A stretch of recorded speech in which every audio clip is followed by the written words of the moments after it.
Je vous propose un nouveau tutoriel sur CielPay 2016, toujours donc dans le menu base et par rapport à l'étape 3. Donc nous avons vu comment paramétrer des variables. Nous allons voir maintenant, suite à la création des variables, comment paramétrer des rubriques. Alors au niveau des rubriques, on va avoir deux sortes de rubriques, des rubriques de brut et les rubriques de net.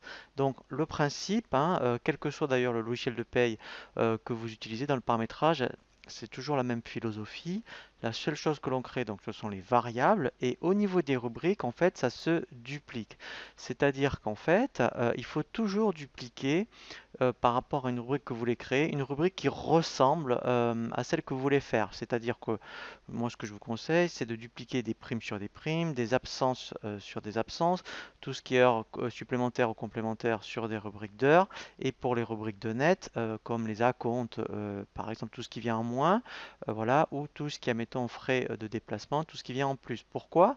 Parce que si vous faites créer, par exemple, quand vous créez une rubrique, là où ça va être vraiment source d'erreur, c'est ça. C'est les paramètres ADS. Vous ne saurez pas ici ce qu'il faut cocher et c'est surtout ici prise en compte. Donc c'est après les erreurs en fait vont sortir en fin d'année par rapport au cumul. Alors que si vous, admettons, vous voulez créer une prime, eh bien vous allez chercher un modèle dans ciel, c'est-à-dire qu'est-ce qu'il y a dans ciel comme prime que je peux éventuellement prendre comme exemple. Eh bien par exemple, vous avez la prime 13e mois, vous voyez donc à la fin de la présentation, je fais modifier pour vous montrer. Donc là, ça, élément de calcul, vous allez faire votre propre paramétrage au niveau d'une variable, mais ce qui est important, c'est ça. C'est prise en compte. Là, au moins, vous saurez exactement, vous voyez, tout ce que ça doit bien alimenter. Comme ça, il n'y aura pas de source d'erreur. Et au niveau paramètres ADS, voilà. Vous voyez, ici, par exemple, voilà, c'est bien fait. Donc, moi, je vous conseille de toujours dupliquer, de toute façon, enfin, faites-le parce que sinon, vous allez avoir des déconvenus en fin d'année. Donc en fait, c'est de toujours dupliquer une rubrique de ciel par rapport à ce que vous voulez faire. Alors, donc là, après, on peut prendre pas mal d'exemples, Donc ici, par exemple, vous voyez, vous avez prime exceptionnelle. Eh bien, si vous voulez donc créer une prime, prime de bilan, par exemple, ou prime, voilà, eh bien, vous faites dupliquer. Donc là, alors au niveau des codes, soit vous mettez R pour parce que c'est une rubrique, puis après vous pouvez mettre PR pour prime et admettons BIL pour prime bilan par exemple. Voilà. Donc ici, eh bien, vous l'appelleriez prime de bilan. Voilà. Et là, en fait, après, voilà. Donc, ici, vous avez plusieurs possibilités. Donc, au niveau des rubriques de brut, donc là, c'est relativement simple. Ça sera, mettons, un montant pris tel quel. C'est-à-dire qu'en fait, on aurait créé au préalable une variable. Et en fait, on affecte la variable ici et on dit que c'est un montant. Donc comme ça, moi, quand on verra en bulletin de paye, on s'y dira le montant. Mais ça pourrait être des rubriques base fois taux, par exemple. Donc, admettons, on en avait créé une pour, mettons, les paniers. On pourrait le faire tout à l'heure. Mettons, créer, mettons, prime de panier. Et on irait chercher nos deux variables. Donc, admettons, celle-ci, déjà, prime de bilan. Eh bien, je fais montant pris tel quel. Et là, si vous voulez pas vous embêter, vous cliquez sur le petit symbole et vous allez dans ici variable. Et il ne me reste plus donc qu'à aller chercher la variable, admettons, que j'ai créée prime de bilan. Donc là, en principe, alors, soit il l'a classé, voilà, vous voyez, normalement par ordre alphabétique. Donc, alors j'aurais très bien pu taper quand on connaît les codes des variables P bilan. Là, en fait, voilà, donc là, sinon, vous faites comme ça, vous double-cliquez, voilà, et vous faites OK. Voilà. Et là, au moins, vous voyez, ça, c'est une première rubrique, montant pris tel quel, mais au moins prise en compte. Voilà, au moins ici, tout est juste. Voilà, pareil pour la validité et pareil pour la paramètre DADS. Voilà.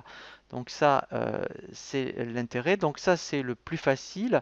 C'est une rubrique de brut où en fait, c'est montant pris tel quel. Alors, on va en voir une autre, plutôt maintenant en rubrique de net pour vous montrer un petit peu les différences, où en fait, vous aviez alors les indemnités, mettons ticket restaurant. Donc là, en fait, pour vous montrer, donc si je vais donc ici dans les rubriques, j'ai la rubrique donc ici, vous voyez, ticket restaurant. Donc là, en fait, alors celle-ci, elle sera en bas de bulletin. Alors, donc ici, alors en plus, on peut affecter une caisse. Alors, l'intérêt, donc là, je vous invite à consulter le tutoriel sur les caisses. Donc déjà, ça vous donnera l'état des charges, mais aussi pour l'écriture comptable. Et là, en fait, vous voyez, c'est une base fois nombre. Donc, on va chercher deux variables. Donc là, c'est le même principe. Donc on va chercher, admettons, la variable. Alors par contre, il faut faire attention. Quand vous créez une variable, la variable n'est valable que pour une rubrique. Il ne faut pas mettre ce code de variable dans deux rubriques différentes, hein, parce que sinon il va alimenter les deux rubriques. Une variable est égale à une rubrique, hein. Voilà, donc nbticket. Donc en fait, hein, il suffisait d'aller la chercher, je dirais ici. On double-clique. Donc ça, c'est pour le nombre de tickets. Et là, en fait, un petit ticket, et bien en fait, donc vous voyez, c'est multiplié. Donc c'est une variable. Voilà, pareil, même principe. Et après, donc vous allez l'affecter. Voilà. Et en fait, là, hein, donc ici, donc on l'aurait dupliqué, on l'aurait appelé ticket restaurant. Et en fait, elle est de type base fois nombre, parce qu'au moins prise en compte ici c'est juste et paramètre ADS. Après, vous voyez, c'est juste. Voilà. Donc après, on va voir effectivement le paramétrage des cotisations. Mais après, toutes ces rubriques et les cotisations, il faudra les mettre à jour dans un profil. Mais donc, au niveau des rubriques, c'est pour les rubriques de brut, rubriques de net. On duplique toujours une rubrique qui ressemble à celle que vous voulez faire. Et après, vous l'adaptez par rapport aux variables, hein, que vous avez créées. Et en fait, après, au niveau du mode de calcul, ici vous avez plusieurs possibilités. En règle générale, c'est soit vous voulez donc afficher un montant, donc vous prendrez montant pris tel quel, et après ça peut être une base fois nombre comme vous voyez comme ici. Ici, admettons, c'est des tickets, les nombres c'est d'un montant de tickets, voilà, mais sinon ça pourrait être un pourcentage, comme une base fois taux. Mettons des heures supplémentaires, par exemple. Ben, base, on aurait créé une variable pour les heures. Et taux, en fait, vous créez une variable pour mettre le taux. Et lui, c'est qu'admettons, ça peut être 25%, 50%, etc. Voilà. Donc là, hein, voilà, il faut vraiment avoir, je dirais, cette philosophie en tête. On crée des variables et au niveau des rubriques de brut et de net, on va chercher dans Ciel une rubrique qui fait à peu près la même chose que vous voulez faire, vous la dupliquez et après vous l'adaptez. Voilà. Et après, à voir si vous avez besoin, vous voyez, comme admettons, d'affecter des caisses. Alors, c'est vrai que ça s'appelle caisse, mais vous voyez, admettons, comme une caisse à compte, hein, ça ne sert que pour l'état des charges, mais aussi pour l'écriture comptable. Si vous voulez faire ressortir comptablement je dirais, ce compte-là par rapport aux autres rubriques, eh bien, il faut créer une caisse. Donc là, je vous invite à consulter le tutoriel sur les organismes.